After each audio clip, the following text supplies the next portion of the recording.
Hello and welcome to my review of Dark Souls the board game, otherwise known as You Died the board game.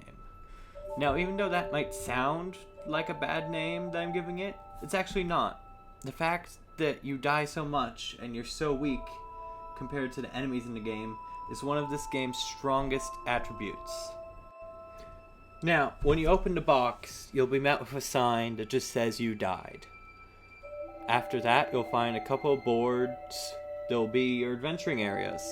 You'll have your enemy pieces, your boss pieces, and your player pieces. You'll have dice, player sheets, and about 100 little cards of loot.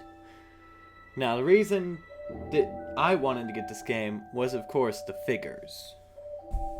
Now, the best thing about this game happens with the bosses.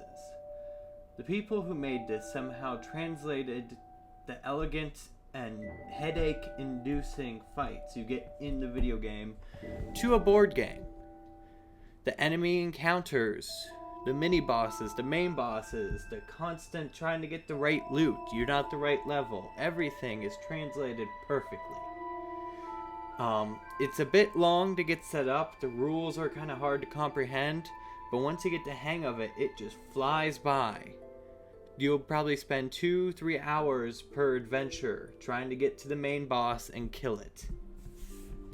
In conclusion, Dark Souls the board game is a perfect representation of a video game put to a board game. If only there was other games like this out there.